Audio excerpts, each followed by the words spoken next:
El término de beguina no se sabe muy bien de dónde viene. Se dice que deriva del flamenco antiguo, en el sentido de pedir al orar.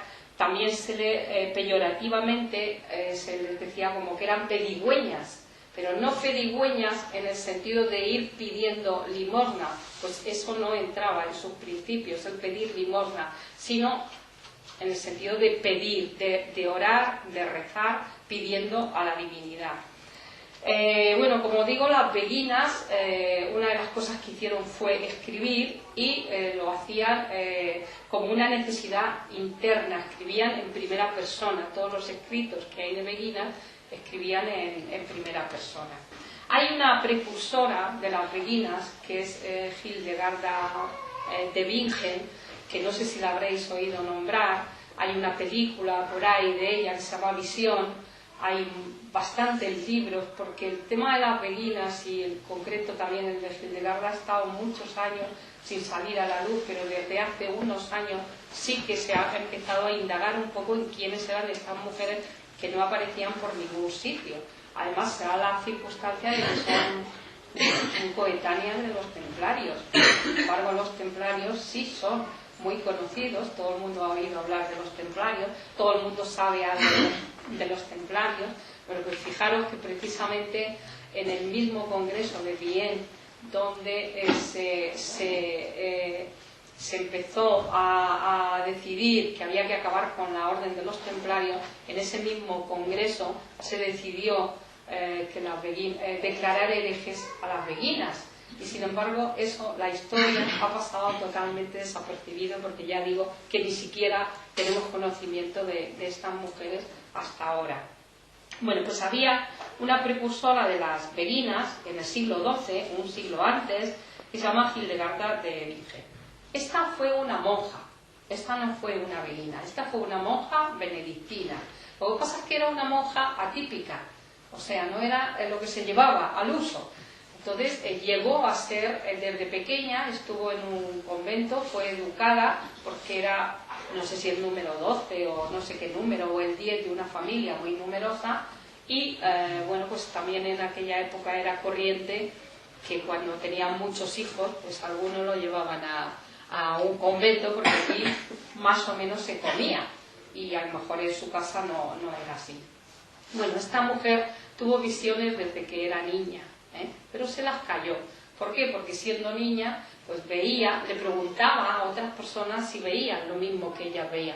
Como las otras le decían que no, y además le decían, pues tú estás mal de la cabeza, pues terminó callándose, ocultando ese don visionario que ella tenía.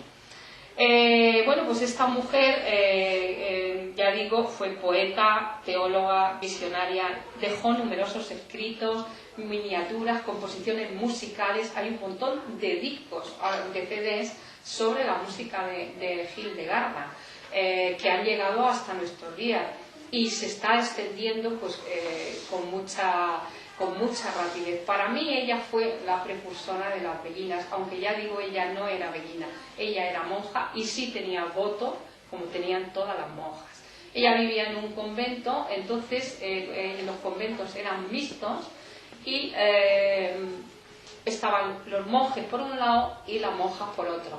Pero se ve que por la noche se veía alguno, ¿no? Y entonces, pues lo que ocurrió fue que esto se ve en la película, por ejemplo, si tenéis, la podéis sacar, que se llama Visión, si no la habéis visto.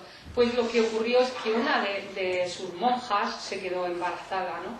Y bueno, pues esta mujer fue a pedirle algo porque ya digo, era, bueno, Hildegarda, no lo he dicho, era conocedora de todas las plantas, tiene un tratado sobre las plantas, sobre los usos medicinales de las plantas, que se puede comprar y se puede, porque está el libro hoy en día.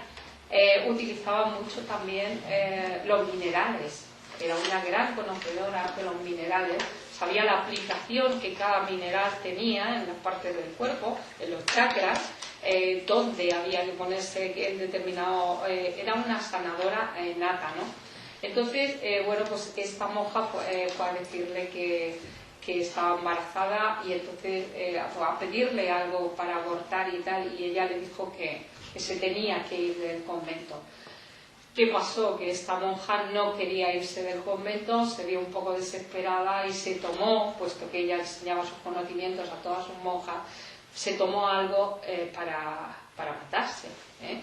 Y bueno, y se mató. Entonces esto hizo montar en cólera a Hildegard, que fue a pedirle explicaciones al prior, a la parte masculina del convento. Entonces el prior le dijo que, bueno, que eran sus monjas las que provocaban a sus pobres monjes. Y entonces ella dijo que no, que eso no era así, pero que además su monja ya había pagado, que cuándo iba a pagar el monje al monje que esto no salió por ningún sitio, y eso hizo que ella empezase a remover Roma con Santiago para llevarse a las monjas de este convento. Le costó mucho trabajo, pero era una mujer que se mantenía correspondencia bueno, pues desde el rey, porque tenía mucha fama de curandera, le decían la Sibila del Rin, y bueno, mucha gente acudía a ella para recibir curación. Entonces tenía muy buena fama con el poder establecido, aunque ella no se cortaba un pelo a la hora de ponerlos a parir, ¿no? Y al final consiguió que le dieran el permiso y se ubicó en Bingen, que es de donde viene el nombre Hildegarda de Bingen, a orillas del Rin, y allí hizo su convento de monjas. Y entonces, como ya solamente estaban mujeres, pues empezó a ser más especial todavía. Por ejemplo, en las celebraciones pues se vestía de blanco, se vestía como si fuera una novia, a las monjas igual, que se engalanaban para Dios, se engalanaban para la divinidad, hacían bailes, claro, podéis imaginar que esto tampoco era muy bien visto en aquellos momentos, ¿no? Pero ella salió adelante, ella llegó a predicar. Estaba totalmente prohibido en el siglo XII que una mujer hablase de teología, hablase de la religión. Bueno, pues ella se subía a un púlpito y predicaba, o sea, exactamente igual que un hombre, cosa que tampoco gustaba a la Iglesia Católica. Al final, bueno, pues para mí, ya digo, hay 100 años de diferencia entre las beguinas, la aparición de las beguinas en Lieja y Hildegarda, con lo cual yo creo que hubo ahí una semilla que se puso antes, que se recogió después, ¿no? Solo que las beguinas no eran monjas para nada, ni tenían ningún voto, iban totalmente por libre, ¿no? Después, ahora iremos al medio. Después, para mí hay está en la precursora, pues para mí hay una seguidora después de las beguinas, que es nuestra mística Teresa de Jesús, que también era monja. O sea, están en medio las beguinas, una monja de precursora, otra monja que recoge el espíritu de las beguinas, pero que también es monja. O sea, que se tiene que someter también a la Iglesia. Y bueno, también, como sabemos, también la Inquisición pues estuvo detrás de Teresa de Ávila. Solamente la intervención de Felipe II, del propio rey, evitó que esta monja terminara en la hoguera. Hubo alguna... ¿Por qué digo que está ahí? Bueno, hay muchas razones.